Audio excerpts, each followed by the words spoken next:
boop, beep boop, beep boop. A Just the Network production. Beep boop boop. That sounds good. Take it away, me.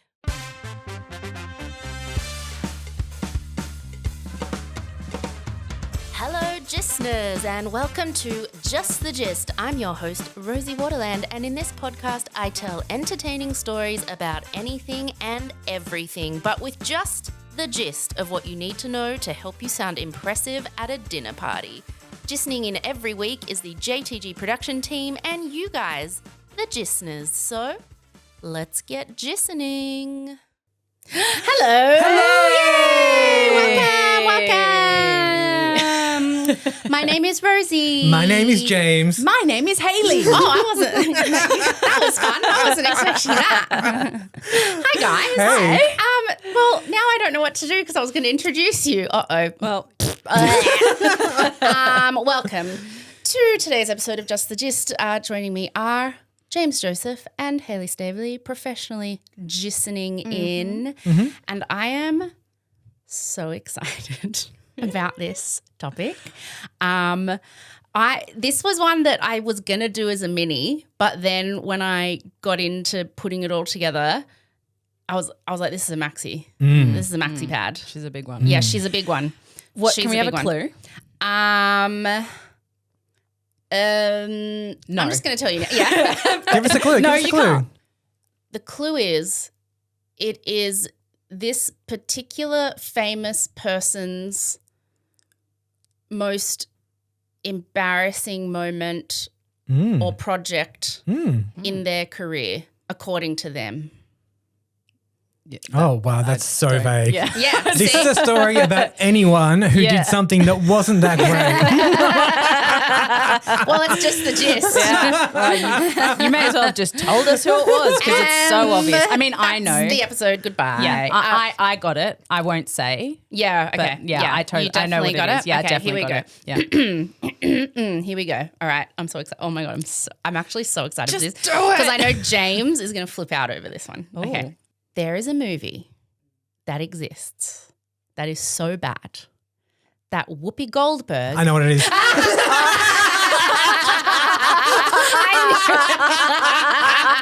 Because you've done this one before. Yeah. Yeah, So- yeah. I know exactly what it is. I'm good. Is it that dinosaur one? Yes. Yes. This is a Rosie's version. I had done this, just the gist of this story at a live show. So those stories always had to be shorter. And when I went to, update this, because the Rosie's versions always have like way more information and I like redo them all, I was like, I must have kept this short because it was a live show because there's more to this. Is there? Oh my More gosh. to the story. This is Excellent maxi news. pad version. Like, so I effing love Whoopi Goldberg. Yeah, she's the I think best. everyone in this room loves Whoopi Goldberg. who doesn't? Everyone in the world. Except loves Donald Whoopi Trump. Goldberg. Well, yeah, well, Except Donald Trump. well, But, what an okay. honour to be disliked by and Donald except Trump. a lot of the people on the crew of this movie. Oh, okay. Okay, so I'll finish my little thing. Okay, sorry. Okay, For ready? interrupting. Yeah. There is a movie that exists that is so bad that Whoopi Goldberg, the star of this movie, had to be forced to finish filming it against her will. Today I am telling you about the most expensive film ever to go straight to video, Wow. VHS. Great. Any kids in the room, ask your parents.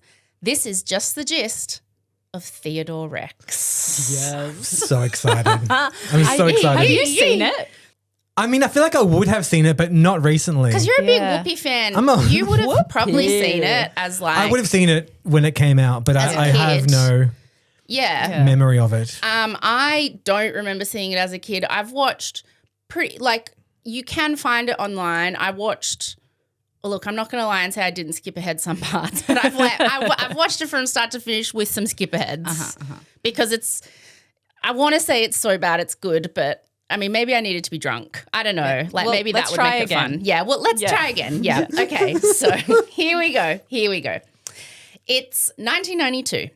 And Whoopi Goldberg had just wrapped filming one of the greatest cinematic masterpieces ever made, the sequel to Sister Act 2, the greatest film of all time. She had also starred in some extremely critically acclaimed, yet in my opinion not as good as Sister Act 2 films, The Colour Purple and Ghost.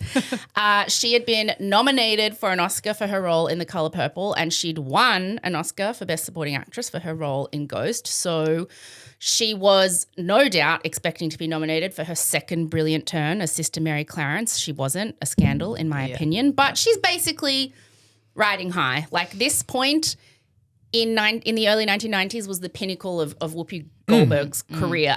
For that time, she was time. She was the top dog, big shit. second woman of color to win an Oscar. Yes, behind Hattie McDaniel. Yeah. And like not only had she done really popular commercial stuff like the Sister Act movies, but then she'd also done like the critically acclaimed Serious stuff. dramas. Plus she was a established stand-up. Like she'd had stand-up shows that had won like Grammys and stuff. Yeah. Like she And I think was for like a legend already. yeah, and for the time as well, she was a woman and a woman of color, and she had this kind of like broad mass appeal that I don't think we've seen before like that. She's almost EGOT. She's EGOT. She's EGOT. Yeah, she's EGOT. Yeah, did she because there's that scene in 30 Rock where Tracy goes to see her to ask her how to win an EGOT, and her Emmy is for The View, and he's like, well, that's a daytime Emmy, and she's like, it still counts. But what'd she win a Tony for? She did have a really legendary stage show. In Sister Act. A one-woman Sister show. Act Yeah, 2, she does definitely. it. Yeah. It was for her lounge act at the start of Sister Act 2. Fair. That medley. Stop asking me detailed questions. Sorry. This is just the gist. And I also want to point out, by the way, the medley at the start of Sister Act 2 was the performance piece I did to pass the musical theatre component of drama school. And it was possibly one of the greatest moments of my life. Is there footage? Someone has it somewhere, and I did it it was so fun because we had to like write our own sort of jukebox musical. So we all picked the number we wanted to perform, and then we had to write a musical around it so we could all perform our number.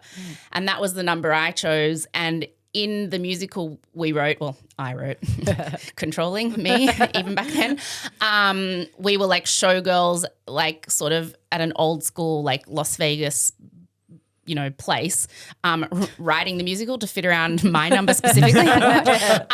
But in the musical, the big joke was that I was a pregnant showgirl. So I had this like sexy showgirl outfit on, but like this huge belly, prosthetic belly that I got from a costume shop. And I did the whole Greatest Medley Ever Told number as a pregnant showgirl. It was truly That's iconic. It was truly one of I don't think I've ever had so much fun performing on stage, and I've always wanted an excuse to do that number again. Live shows. Yeah, I know. Live shows. Yep. Oh my God. No, but I have to do it with you. Oh You're my not allowed to do it by yourself. You can be backup. Because when it's like, there's a lot of backup parts in that medley. Don't try and sell me the backup. But also, I felt so sorry for our musical theatre teacher at the time. I went to like this, because this was 2006, I think, and I went to this shop in the city that sold like you couldn't get anything online, and this shop sold or ordered in all the like the music books for like all like musicals or like and like plays and stuff, the score, whatever. So I went to this shop. They ordered in the Sister Act like score for me, and because I couldn't get an instrumental version of this anywhere, and the whole point of it is you're getting graded on like your singing and stuff, so you can't you can't be singing along to a track. You need to be singing, and so I got the book with the music. But it was just like the piano part. So my musical theatre teacher had to play that entire medley on piano while she was the more outstanding performer of the two of us in that scene. Okay, because if someone out there has the footage, I will pay handsomely. There has to be someone from my drama class who has it. I don't know. Who knows? Anyway, in my mind, I was brilliant. And I think maybe it's better that I don't ever find out that I wasn't. You'll always be brilliant. Yeah. Okay, anyway, remember it fondly. Back to Just the Gist. Oh yeah, what are we doing? She didn't win an Oscar for Sister Mary Clarence. How dare they? But she's on top of the world. In 1992, she is not just the most powerful woman of color in Hollywood. She's just the most powerful actress in Hollywood at that time, just period, really. And at this time, she takes a meeting, and that's Hollywood speak for goes to a meeting. And the meeting is about this new project called T-Rex, and it's pitched to her as a gritty sci-fi drama about a world in which humans and dinosaurs coexist. Oh, Super Mario Brothers. Well, yeah, I mean, yeah. And when did that, did that come out later? No. Oh, yeah, probably a little bit later. Maybe like 90, what is this? She's having this meeting in 92, but I mean, this movie does end up looking a lot like the Super Mario Bros. Movie. But it's pitched to her as like a gritty sci-fi drama, and you know she's not sure about it, but they offer her $5 million plus a cut of the profits, which is I'll take it. It's a lot for back then, and so she's like, yeah, I'm in, and it's not as crazy a decision as you think because Steven Spielberg had been making Jurassic Park and was putting the finishing touches on that movie, and like. Everyone in Hollywood was like, it's going to be a huge hit. Like it was the movie, like dinosaurs were the thing. Dinosaurs were huge. They were huge. Yeah. And like, it was kind of like in the 2010s when everything was like vampires. Yeah. You know, or the last few years where everything's like skinny girls in Europe who can't pick between two boys. You know, it was like, Yeah, that was the dino era. Dinosaurs were the thing. Yeah. So, you know, it's not the craziest decision. And Whoopi, a huge Oscar-winning star at the time, signing on to this T-Rex film in those early stages, that helps the producers secure a lot of money from investors. So she's a huge star. So as soon as she's attached, it was a lot easier for them to raise money to get the film made. And so this production team starts, you know, hiring all the crew, putting finishing touches on the script and all that stuff. Everything starts falling into place. It takes a few years though, which is normal in the film industry. It's very normal from the time an idea is just conceived in someone's brain to it actually ending up on a screen. It very rarely even happens at all, but when it does, it often takes years. It takes a lot longer than people think. So it wasn't like unusual that it was a few years from the first meeting Whoopi had until it was like kind of ready to go.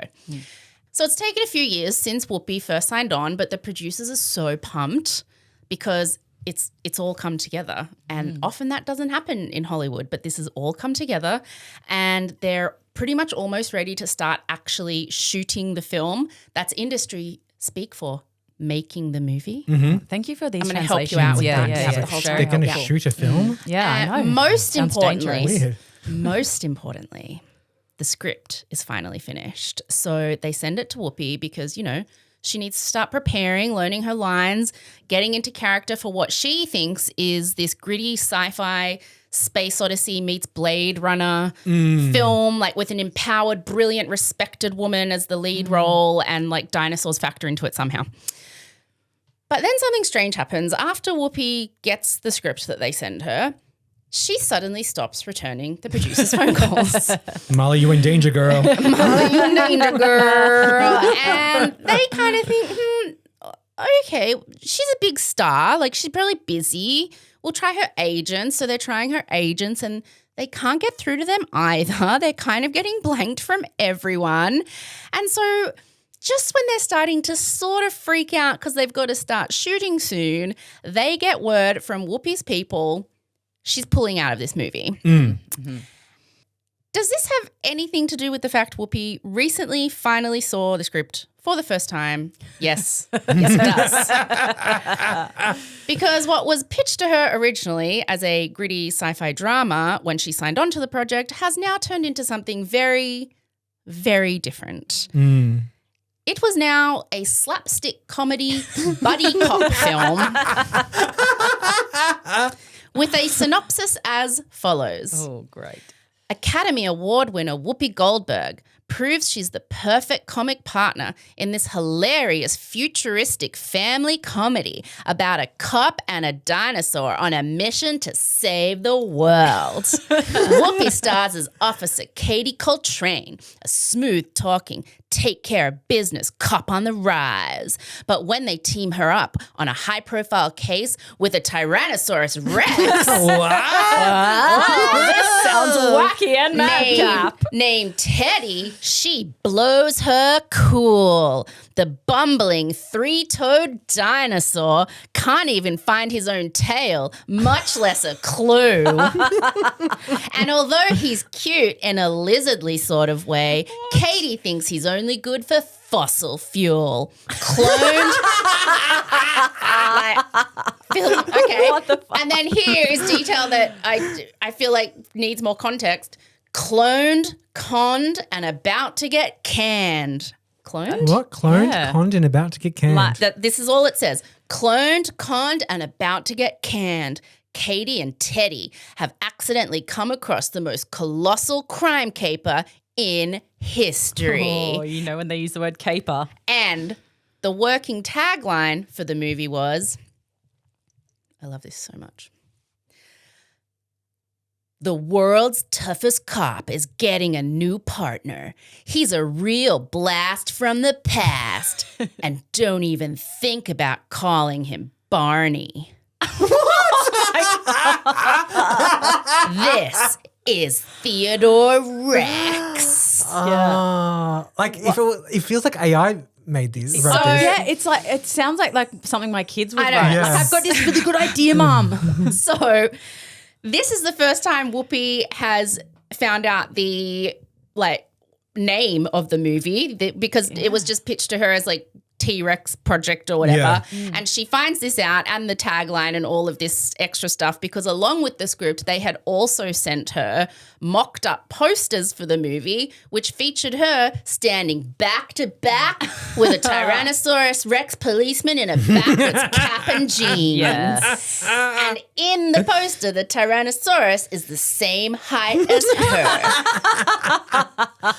Now, would you like to see a little picture? Yes, Yeah. please. It's surprising that could happen, like that someone could sign on for something Yeah. before it exists. And Well- the concept could change so radically, Yeah. and then you're kind of stuck with it. Yeah. Well, she tries to not be stuck with it, let me tell you. So here is what we're talking about. Amazing. He looks like the Dinosaurs. that dinosaurs show. The Yeah. 50s and the 90s. Yeah. So dinosaurs from Yeah. dinosaurs. So this is one of the posters that came out when the film came out, but I'm imagining this is kind of the mock-up they had given her, and she was like, So at that point, Whoopi's like, this is not worth $5 million. Keep the money. Like, I'm out. No, thank you. And that left the producers in a really tough position because they had raised all the money to make the movie based on the fact that this big Hollywood star, Whoopi Goldberg, was going to be the lead in the movie. And no surprises here, despite the amazing posters they've mocked up, they can't really interest any other actors in getting involved Weird. in her place. So if she pulls out, they're kind of effed. And if they replace her with other actors too, all the people who have financed it based on Whoopi Goldberg being in it. So Yeah. they're kind of screwed. I mean, I think if they could get someone of equal or better caliber, sure, but that doesn't seem like it's going to happen. No. So all the money they've already sunk into it, like all the work they've already done, including they have now finished the human-sized Theodore Rex animatronic puppet dinosaur.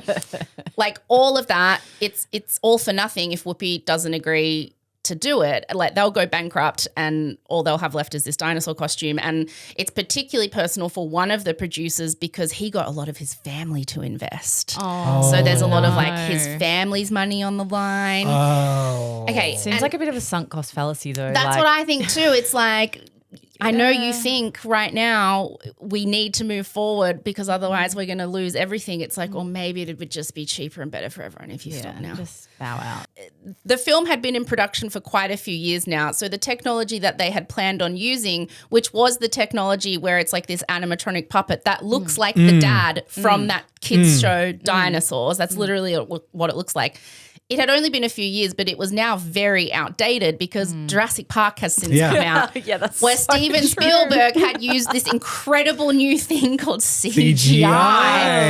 And they were like, fuck, like their T-Rex is 3 stories high and eats a dude on the toilet in one bite. And our T-Rex is a robot puppet with a backwards count. Like, Which one's cooler? Dodgy tech or not, the producers decided, nope, ignoring sunk cost fallacy rules, we're in deep, we're going for it. We don't want to lose everything. So they decide we're going to sue Whoopi Goldberg. We're going to sue her to do this. They either want a whole bunch of money from her or for her to just star in the movie. Like, they sue her for more than $30 million because they say that's what we've sunk in and we've got from investors that we'll have to pay back. And they're predicting that's the profits the movie would have made. But like the only thing that could make this whole concept worse is for the lead to be doing it under duress. Why did they think that if she just did it, it would be okay? Because I really do think they were just at a point where it was a lot of them, it was the first time they'd been involved in film production. Like, no surprises there. And it really was a case of if you've sunk everything into it, you're like, I can either walk away with nothing or I can push forward and maybe get something, like maybe be okay. So you might as well, if you've got nothing to lose. So I think that's why. So Whoopi thought she'd be fine because she never actually signed a contract for this thing. Like I said, she did just take a meeting, which again, I'll point out to you is going to a meeting. Right, thank you. Like it was all just taking meetings and verbal agreements and whatever. And it was all very like, yes, Hollywood, like, yes, darling, I'm thrilled. I love it. I'll do it. Call my agent, blah, blah, blah. But nothing written down. But two things came back to bite her in this situation. One of them was not a dinosaur. Yeah. It was too small and cool. One was that Kim Basinger had recently pulled out of a film that she had just like verbally agreed to while taking a meeting. And she was successfully sued by the filmmakers of that movie for loss of like potential future profits. And she had to pay them $7.4 million. So there was like very recent precedent for something like this happening. And the other thing working against Whoopi that was that one of the producers had inadvertently recorded a phone call on his answering machine. Like, if there are any kids with a Z listening, that's like, how do you even voicemail? Anyway, Because I'm like a tape recorder. No, you don't know Just what that is Google either. So he had picked up a call when Whoopi was halfway through leaving a message, and so then the whole call with her was recorded. And in the call, he, was like, I hope you're really committed to this because we've got things locked in now. It's happening. And she was essentially like, yes, I'm in this 100%. I love whatever. Probably just saying what he wanted to hear. I don't know. But he had her on this little answering machine tape unequivocally saying, I'm in. I know you've invested stuff. Don't worry. I'm there. You can rely on me. So they take Whoopi to court with this tape and she fights back. She's like, nah, like no, like at first her legal team tries to even argue like that's illegal recording of someone without their knowledge. Like that's an invasion of privacy. You can't use that. And then that doesn't quite work. So then, and all of this trial is on the news because this is first when like early on when this cameras, would have been amazing to watch cameras this. were allowed in courtrooms. Yeah. And does this still exist? Can we watch they're that? They're on the TV like every night with like highlights from this case. And then her team, when they lose the whole you weren't allowed to do that without my permission thing, they then start bringing in answering machine tape experts to say that it's like a doctored tape. So then they have like Whoopi's team have all of her experts coming in and then the Theodore Rex team have their experts coming in and it's like this back and forth of like, is the tape real? Is it not? And it goes on for like quite like I think it's like 5 or 6 days in court and it's filmed. And what great publicity for the movie. It's I so know. bad. She doesn't want to do it. really Yeah, fighting she's this. fighting doing it. And then it gets to a point where with the tape, the judge basically says like, Whoopi, if you move ahead, like you're gonna lose here. So do you guys want to try and mediate this out? Because that would be a lot cheaper for everyone if you just like take some time to try and do this through mediation rather than to continue with this trial. And so Whoopi's team and the Theodore Rex team do go into mediation And this is a funny detail. There is like, because usually judges or retired judges are people who are mediators for like stuff like that. So there's this retired judge doing the mediating, and it was such hard work that they ended up giving him a producer credit on the movie. And when I read that, I was like, I bet he was like, amazing. I'm okay, thanks. Like I don't. Yeah. They thought that was a generous thing to do, and he was like, I'd rather you did it. Fair reward for you to leave me out of it. Yeah. So essentially, the mediation goes on for days and days and days because they cannot agree. It starts at 6 p.m. every night because Whoopi's working during the day. So from 6 p.m. at night, Whoopi's team sits in one room because she's refusing to even be in the same room as the Theodore Rex team. And the Theodore Rex team sits in another room, and this judge has to walk between rooms just like she says this and then he goes back in. They say that and then he goes back. And like they'd be there, people said, until like 3 or 4 a.m. in the morning. It just went night after night after night after night, just like no one budging. How did they think they were going to make a movie at the end of that? So eventually the main producer, this is a guy called Richard Abramson, he was like, can she please just sit in a room with me? Can we just talk face to face? Because this is all stupid. Like lawyers are always going to try and charge you a gazillion more dollars. Like it's like I say half a sentence and then it takes an hour to get to the room down there and then they take an hour and they send half a sentence back. Can we just sit in a room? And so she agrees.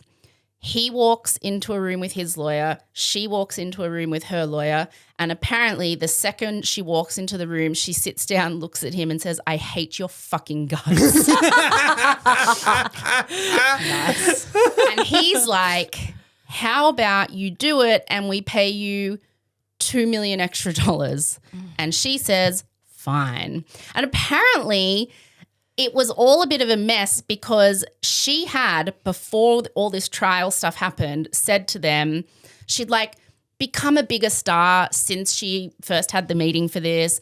And like she was looking to sign like other bigger, better deals. I mean, she'd done Sister Act 2, come on. And she really didn't want to do it, not just because it was so bad, but also because she had other stuff to be doing. Yeah. And she had said to them like, I will, if you let me out of this, I'll help you make this movie. I'll get you a star. Like I'll get you someone. But they were a bit stubborn and refused that offer from her. So when you asked before, like, well, what would they do without as big a star or could they replace, like she offered to try and find them. And if she had talked to someone at the time, like she would have got them someone. Of course, like, maybe not how could she Whoopi do that Goldberg, but maybe someone she hates. Because I mean, you could promise, be like, if you do this, my next project, I will bring you in on. Like she has strings to pull in the industry. So they had turned that down, and that had really pissed her off.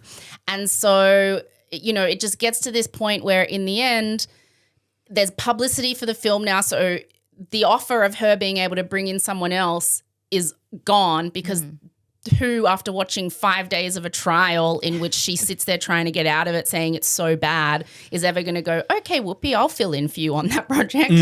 So that they literally can't get anyone but her to do it now because this film's been in the news like as this disaster.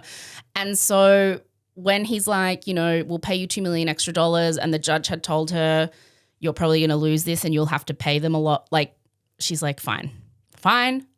So she takes $7 million, $2 million more than the original $5 million offered, and she agrees to star in a buddy cop movie with a dinosaur puppet who wears a Converse sneaker on each of his toes. And there's 3 toes on each foot, so that's 6 sneakers in total. I don't think that's the way feet and shoes work. It's like that movie that Homer pitches. To I know. And why? His buddy is a talking pie. Why does a dinosaur need shoes anyway? Like I don't think they had them.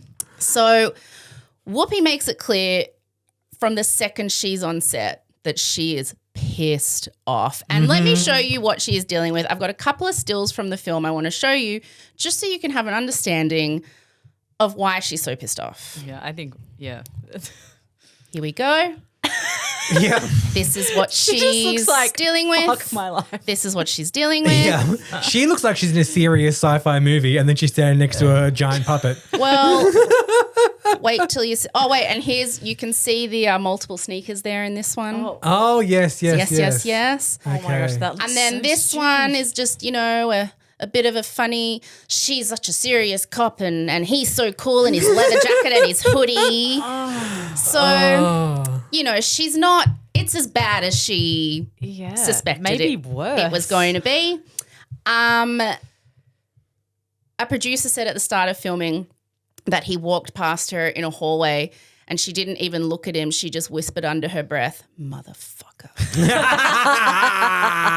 And the puppeteer who played Theodore Rex, so kind of the guy in the suit, he's a guy called Bruce Lanoyle, and he had this to say in an oral history of this whole debacle that was put together by the team at the podcast How Did This Get Made?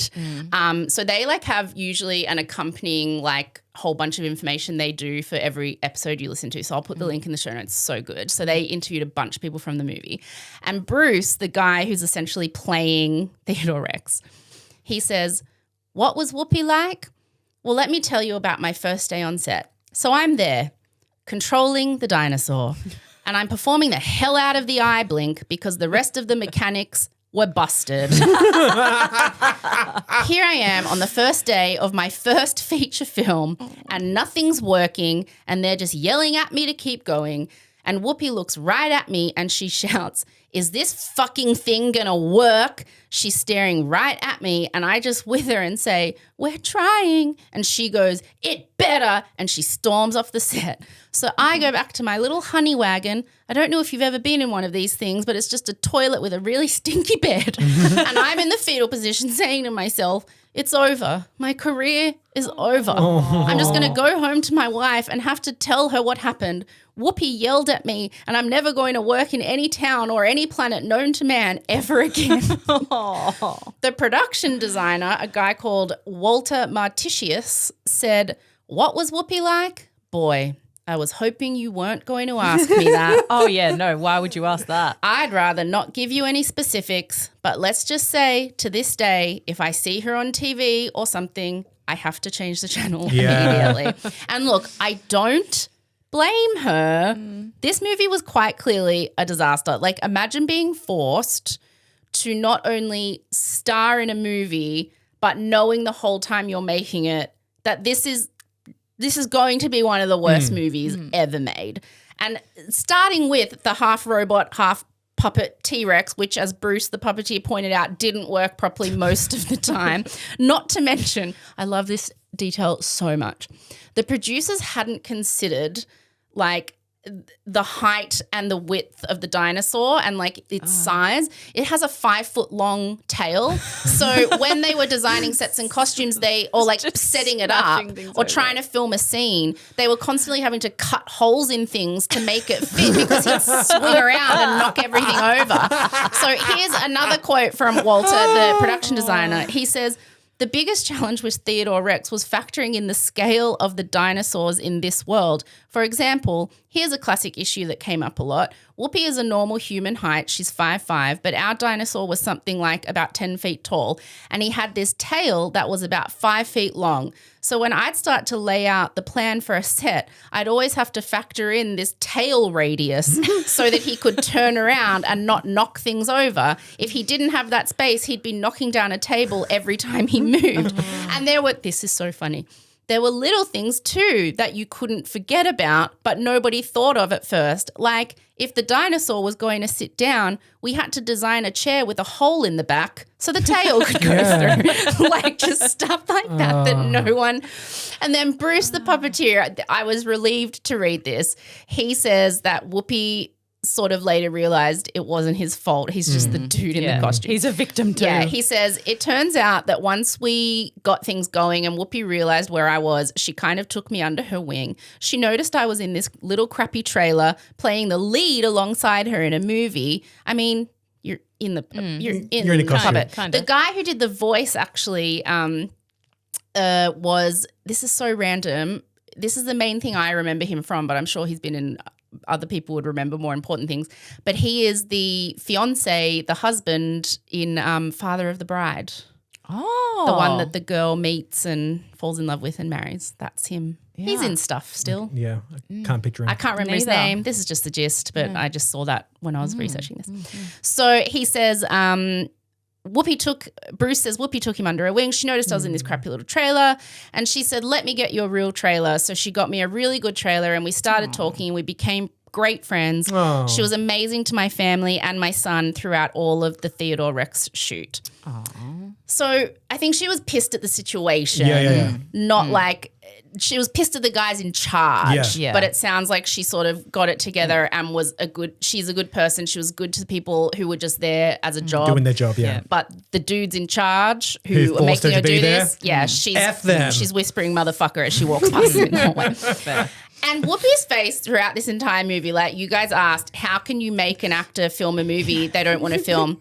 They couldn't. Like her face is like, legally I have to be here, but I don't have to look impressed about it. Like she's not even hiding in the movie, in the scenes. There are scenes where she literally just sighs. Oh my gosh. Theodore Rex does something and Whoopi just goes,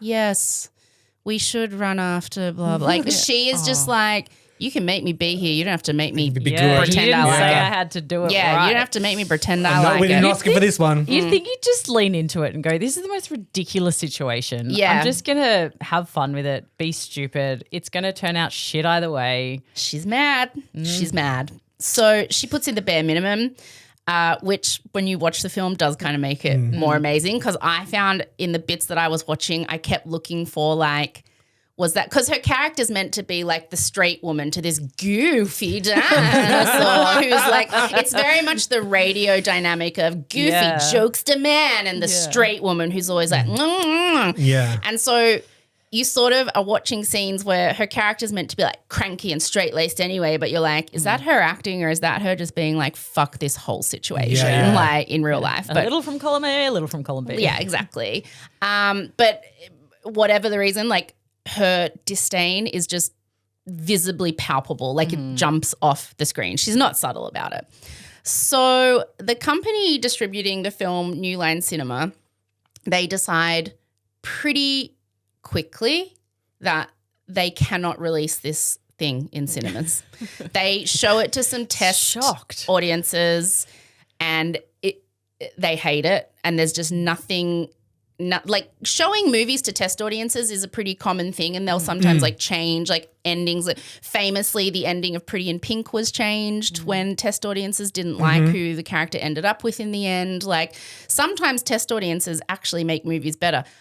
An amazing example is Titanic, where James Cameron had the ending where the little old lady Rose is standing at the edge of the boat with the necklace and everyone comes out and it's like, wait, Rose, don't throw it. And she's like, but I want to. And they're like, but it means so much. And she's like, I told you, Mr. Lovett, like, you have to make every day count. Like material things don't matter. And they're like, please don't. And then she's like, ha ha. And she throws it. And then Brock Lovett's like, she's right. Material things don't matter. Yeah. I've been searching for all the wrong things. I forgot that this is actually about the people. Like the real treasure was the friends we made along the way. That literally was the ending of Titanic. Ew. And good test job, audiences test were audiences. like, that is terrible. And James Cameron changed it. So like test decision. audiences Good can decision. like make movies better. I thought you were going to say the Titanic test audiences, the original version, the boat didn't sink. Yeah. And the test audiences were like, so they just had a really nice time on the boat? Yeah.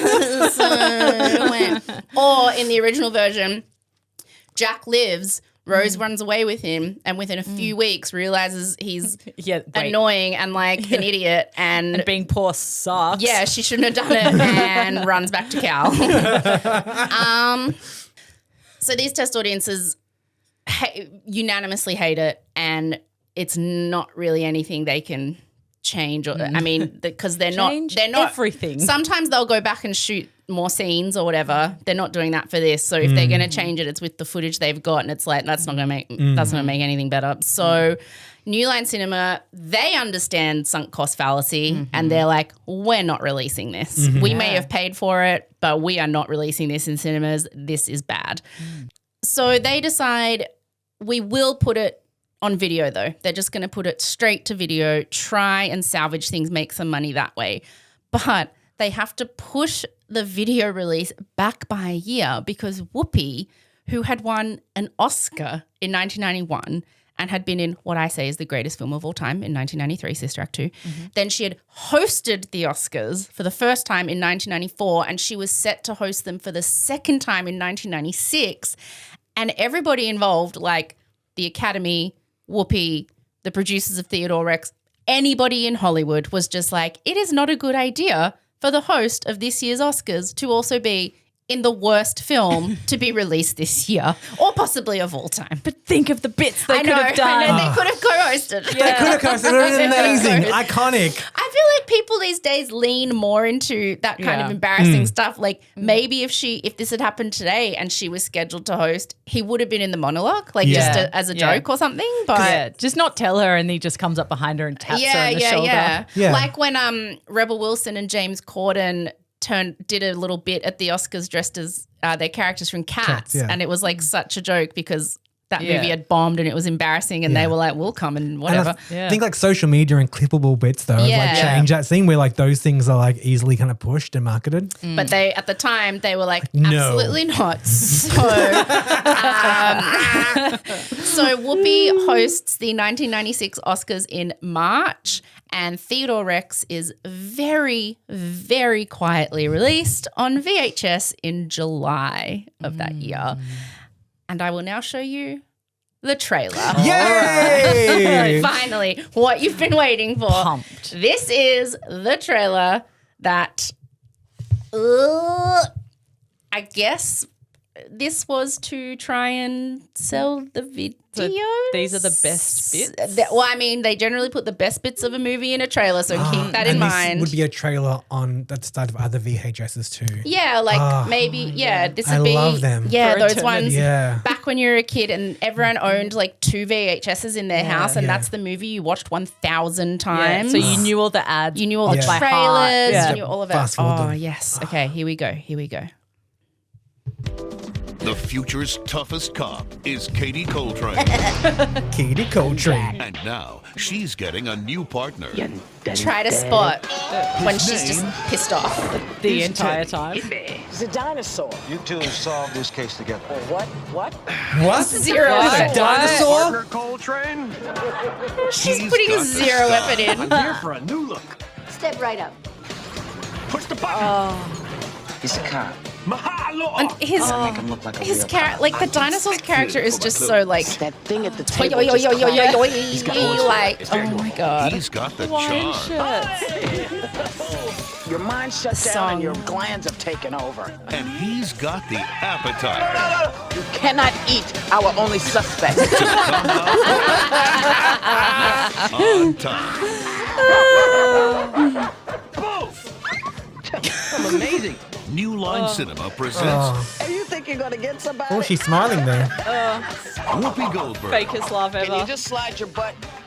Yeah, Oh my that's god. And introducing Teddy. Sweets. One customer. Oh yeah, that's right. The character's obsessed with cookies. Theodore Oh, Rex. okay. Yeah, Cool. What a gag. always It's a wants tale cookies. You'll never forget. Oh, get it? Smacking his tail. I Oh. love when he does that. Didn't really seem like she did love it when he did that. On the floor. The most Everybody does the sarcastic. dinosaur. I love it when he does that. It's so funny because there is a line in Sister Act 2 where she says, I love it when he does that. It's when, you know, the student who barely talks but he's very handsome and he's the one who plays the piano. And she says to you guys will not know this because I'm just obsessed with this movie, but she says to him, oh, can you hit like an E key or something? And he just goes ding, and Whoopi goes, I love it when he does that. Like totally acts it. And when you compare it to that, you're Someone like, needs to cut that. she's literally just together. like, I love it when he does that. that. Like that was one of the days where she was like, I'm not giving you anything. I feel like every single bit of her in that whole trailer, she's just like, fuck this. Yeah, I don't want to be here. I just really. We've all been there. That. But can you We've see? all been there. Can you see from the trailer though? It's like the whole time watching the movie, are you like cranky character or actual pissed off Yeah, movie. I mean, at least that Yeah, works. Like yeah, she yeah. wasn't having to be like a bubbly. Nah. I also love, you can see on the, what's his name? Teddy, Theodore Rex, that like he wears pants, but the back of them have a giant hole in them for his tail to come out of. Like it's just so, like it looks like the Super Mario Brothers movie. It does. If people are familiar. And it was from the 80s as well. Like it looks like, All it very looks very 80s. With And she's wearing a black kind of leather pants yeah, jumpsuit. it's all, well, Yeah. the production designer in the oral history that I mentioned before said that like they had been given the brief of, you know, this is a sci-fi movie kind of like Blade Runner or whatever, which were sci-fi movies that came out in the 70s and 80s. And so that's kind of what they wanted the city to look like. But it's like, it's the mid 90s now. And it was It's all the 90s. It was all a bit of a disaster. So reaction wasn't excellent. What? So even though the film went straight to VHS and Whoopi was hoping that that would mean it would just quietly fade away and no one would ever talk about it again, because there had been that trial and like people had watched on the news, like this is literally the movie that Whoopi went to court to try not to have to be in. So it was a news story. Like people knew about it. So when it was released on VHS, all the big players like Roger Ebert and, you know, all like Hollywood Reporter and Variety, they all reviewed it. It still to this day, over 30 years later, is it? Yeah. No, almost 30 years later, has a 0% rating on Rotten Tomatoes. So there's amazing. Yeah, How is that possible? 0. If you like, I think it's the amount of reviews, which like is not a lot, and then that's averaged with the number, and like the ratings were so low that it averages 0. Wow. And even like there's not even any more like nostalgic viewing later that it's had 30 years to possibly bump up from 0 and it hasn't. And it sounds like it's not even like a fun hate watch. Like it's not even like what's that awesome terrible movie? Waterworld. No, but The Room? The Room. See, I love Waterworld. love watching The Room. Yeah, it's like maybe it is. I say again, I watched it by myself researching for this. Maybe if you're with friends, if you're drunk, this would be fun. I mean, I though genuinely love the Super Mario Brothers movie. I think it's a fantastic movie. So maybe this is just it's like the B grade Super Mario Brothers movie. Yeah. I don't know. But for science, we should probably get drunk and watch it. yeah, I think we should all get drunk and watch it. We can So live stream it. Theodore Rex was actually so bad that the organisers of the Razzie Awards, which, Hayley, would you like to do the honours and tell us what sure. the Razzie Awards are? Only the best awards that exist. Yeah. For the worst things that exist. Yeah. The worst movies, the worst actors. Yes. Just the anti-Oscars, basically. Yeah. So basically the Razzies are usually a couple of days before the Oscars each year, and they award all the trophies for the worst in cinema. Are people proud to win a Razzie? Like sometimes. Okay. No, not back then, I don't think, but there's been a few examples like Halle Berry turned up to win her one for Catwoman, which I think was easier because the year before she'd won an Oscar for Monsters Ball. So, and she also had not made a secret of how terrible she thought Catwoman was. Yeah. So she turned up and accepted it was funny.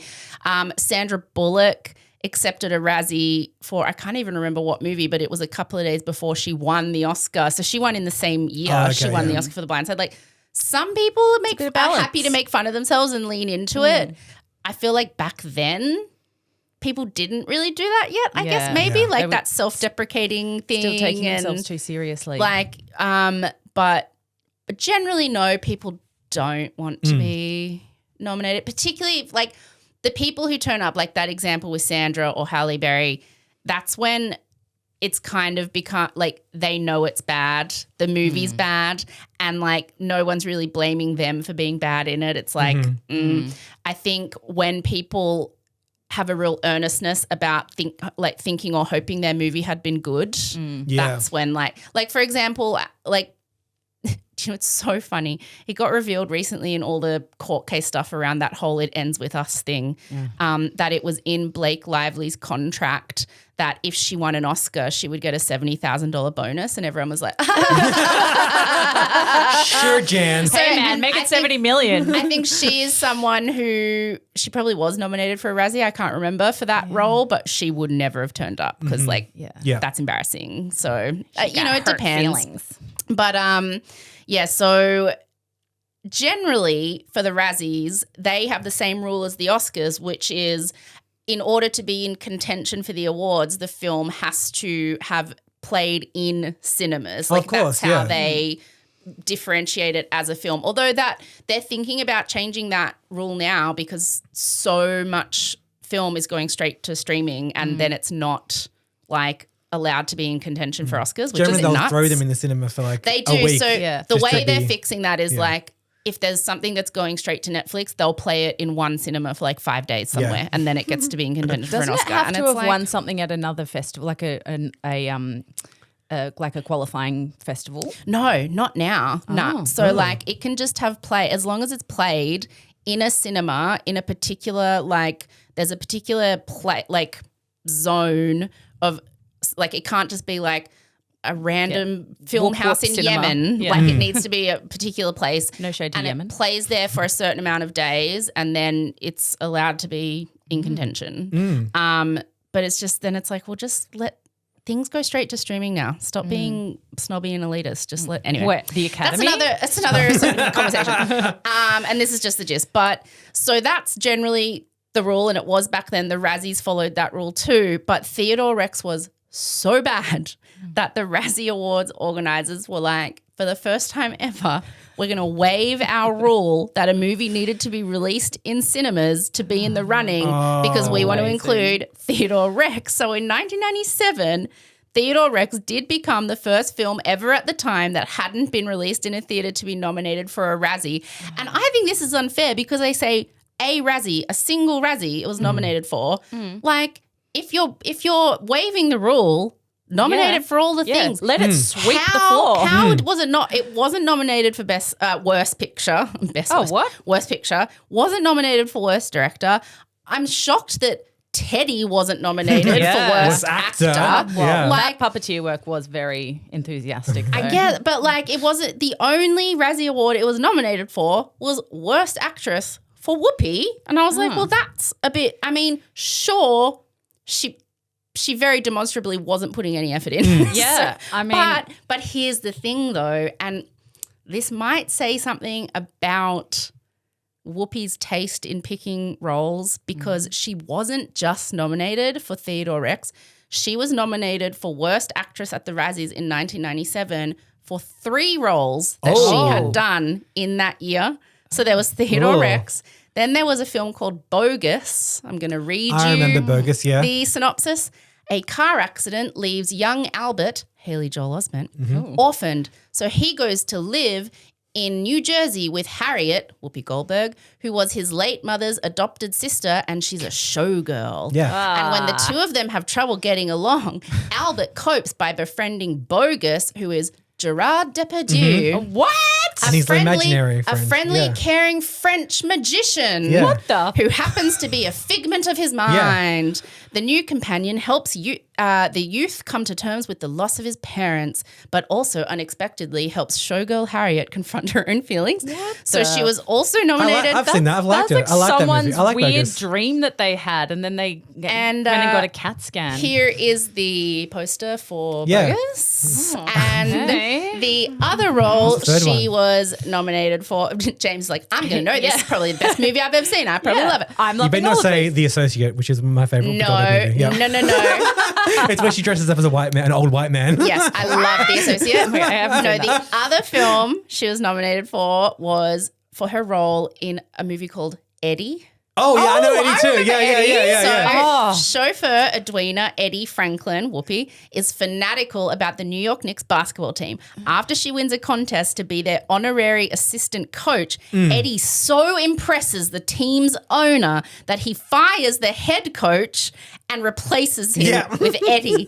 She is instrumental in turning the floundering team around just in time to make the playoffs. There, they will face the Charlotte Hornets, now led by the Knicks' former coach that got fired for her. And here Imagine is the conflict. the poster for Eddie. Yep. Yes, I know it remember. well. It's essentially the poster for Sister Act 2, except she's just holding a basketball and wearing a suit. It's exactly the same colour poster. scheme. Yeah, it's the think they same poster. They just photoshopped that basketball Yeah. in. It's just in one, she's like wearing a nun's habit and holding a microphone. And in this one, she's wearing a suit, holding a basketball. There's probably just an entire filing Template cabinet of just- they just flip Yeah. through the Whoopi posters. There's So- 3 great movies or 2 great movies in Theodore it Rex. Remember when you used to go to like movie marathons that have 3 like related movies? Can we do a movie marathon? Eddie, of Bogus. Those three, three, yes. the 3 Yes. Razzie Oh winners. my God. Yes. Yes. Let's do like 4 Patreon Gisna Club members. Let's do like a special, I don't know how we'll figure it out, but like we'll that's watch them on the James's same. problem. Yeah, we'll But we're figure doing out it. the We're logistics. committing to it. We have to do like a live, like we have to watch all 3. Yeah. Movie marathon. Movie marathon. Movie marathon. The 1997 Razzies that Whoopi Goldberg was nominated for. Yes. That is Very the most niche. Niche thing ever, and I love it so much. So she was nominated for Worst Actress for all 3 of those films combined. She lost. Oh, I poor mean, baby. if you're nominated, you at least want to win. Especially if she's like half of the nominees. yeah. Oh Who- no, who she stunk it up? One person worse? nominated for 3 Oh, movies, okay. but Yeah. they had a whole amount Oh, of okay, nominees. yes. Melanie Griffiths won for probably deserved. some movie. I forget what it's called. Yeah. So in the end, Theodore Rex cost $33.5 million to make. And because it wasn't released in theaters, it technically doesn't have a box office number that it made at the box office. And I looked, but I cannot find information anywhere on what the like video sales were because video $12. sales are like private. They don't Yeah. have to release those. It's not like box office information. I'm assuming if it was a big number, they'd want to tell people. Yeah. So Yes. I don't think it sold many copies on VHS. It also got released on DVD because DVDs were just starting to happen around 97, 98. And they're like, this will be the thing. It'll blow up on DVD. Yeah, right? Although, to be honest, because I remember when DVDs players first came out, only super rich people had them. And my uncle had one. And so when I used to go to his house for weekends or whatever, like it was like, ooh, a DVD player. But there were no DVDs really. Yeah. And so he had like 2 DVDs that he'd got with the DVD player. And one was A Bug's Life and one was America's Sweethearts, that movie. I love and that so movie. I just watched those. Yeah.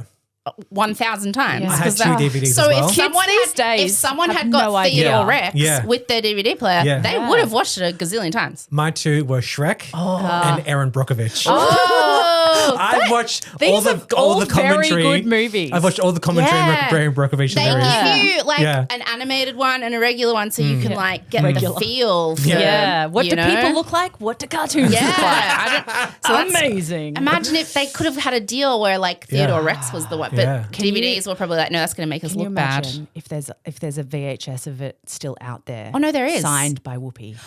I don't know. Imagine Okay. She wouldn't. I don't know, signed by Whoopi because yes, she probably refused. But you can go online and you can still find like copies of the old DVD. You can find for like about $10 US. The old VHS you can find on Amazon and stuff. I think maybe because it's a VHS and there's more like fun irony to that. Yeah, yeah, you'd About want the $20 or VHS. $30 US. Yeah. So Like, how many have you ordered? well, we do need to add it to our ironic Yeah, we're going to get memorabilia one for our studio. collection, Yeah, of course. that's a tax deduction. But I did actually look to see if Whoopi had signed any, Yeah. or I looked because I was like, they might have done a promo thing where like Teddy signed, like maybe there's like a paw or something. Because I was like, that just seems like the lame thing. Yeah, I'm claw. Because I said don't poor know. as well, but then I was like, But anyway. no, I couldn't find anything like that. Well, what's he doing now? What's he up to? Can we Theodore Rex. Can we get in touch and Yeah, send I'll off our find- I'll VHS find that we out. buy? Comic-Con conventions. Yeah, Yeah. he probably does.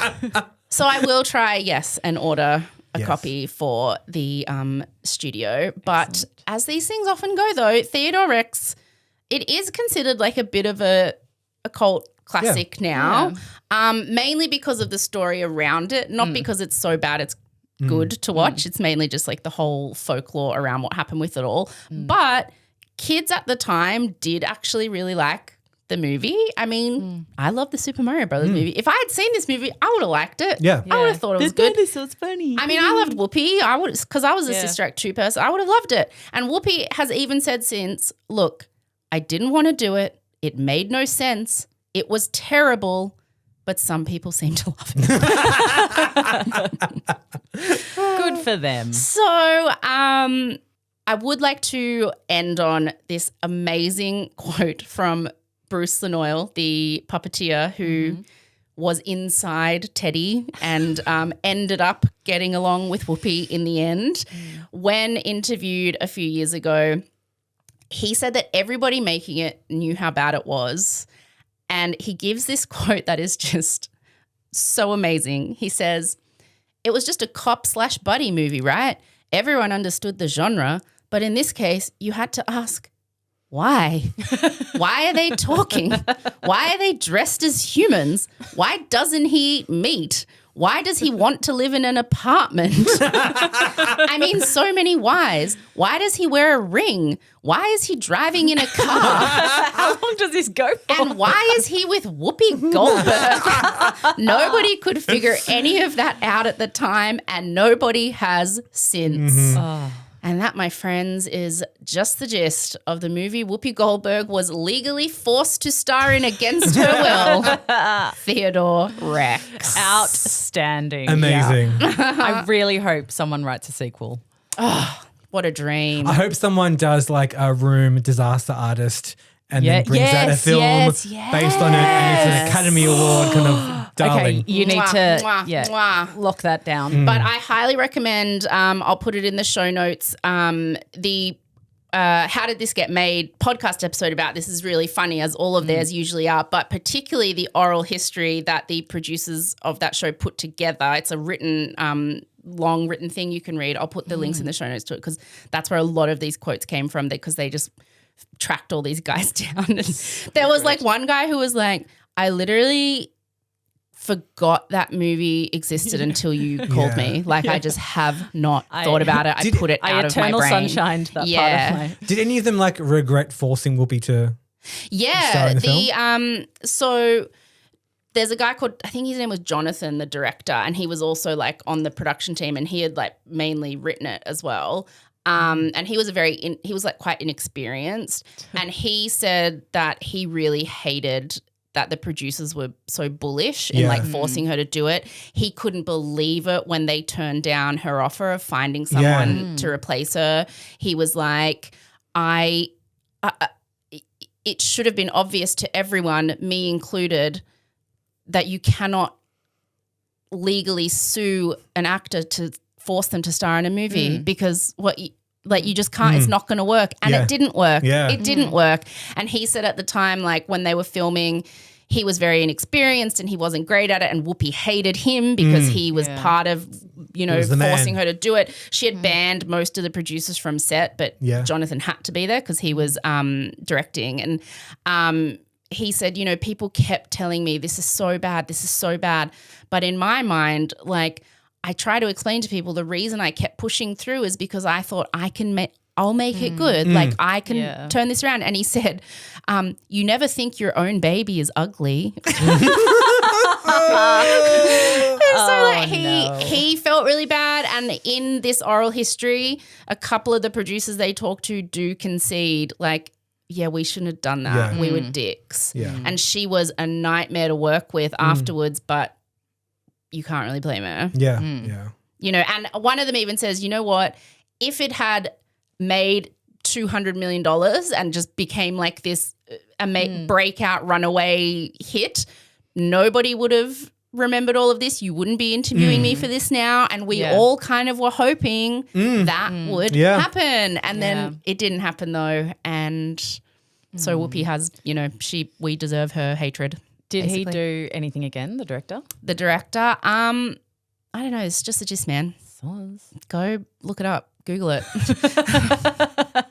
Extra credit. We'll talk about it in the after show. Yeah. If Yeah, that's okay. a question you All right. have, we'll talk about it in the after Yeah. show. Okay, I'll submit my questions. I know, but I do vaguely remember reading something about him like going back and doing some other, like he went back to uni or something. Like he yeah, went. he's like a plumber now. Or he went to something. study something else. I Learned could a be trade. wrong. I'm just thinking from the 1,000 notes I've read about this in the last like couple of days. But yeah, Amazing. amazing. So good. We're going to Yeah. have some good discussions on the after show. Yeah, Yeah. So if everyone. anyone has any questions, leave them in the comments or email hello@justthegist.com.au. Yeah, or leave a voice note. You can send it like to me on Instagram or to the Just the Gist Instagram. Because if you have any stuff, like maybe something we didn't mention in this, like Hayley just asked me a question I didn't know the answer to. Thanks so much. Sorry. We'll get into it and talk about it in the after show. Let's also answer all Brucey's whys. Yeah, why? Why does he? Why is he with Whoopi? Why does he wear a wedding ring? Where's Mrs. Rex? What is this? Why does he want to live in an apartment? Why does he only eat cookies and not meat? Yeah, because he's obsessed with cookies. Oh my god! Okay, well, there's more to get into. We'll do it in the after wait show. to watch this. All right, okay. Thanks, guys. Okay. Bye. Thank you. Thanks, Bye. Rosanna. Thank you for listening to Just the Gist, a Just the Network production. Executive produced and hosted by me, Rosie Waterland. Produced and edited by James Joseph with additional production support from JTG team Kate Lieber and Hayley Stavely and Acast legends Guy Scott Wilson and Simon McDermott. Looking for breaking news? It drops on the Just the Gist Patreon every Tuesday, along with a whole lot of other bonus audio, video, and behind-the-scenes content, which you can access for just $1, $1 a week by clicking the link in the show notes or searching Just the Gist Podcast on Patreon. Follow Just the Gist on Instagram and TikTok at Just the Gist Podcast, and watch the video version of every episode on our YouTube channel, also at, funnily enough, Just the Gist Podcast. Follow Rosie, that's me, in all of the places at Rosie Waterland. Want to give us a suggestion? Tell Rosie to stop singing so much? Email us at hello@justthegist.com.au. Thank you, as always, for listening. Now go say something impressive at a dinner party. Bye.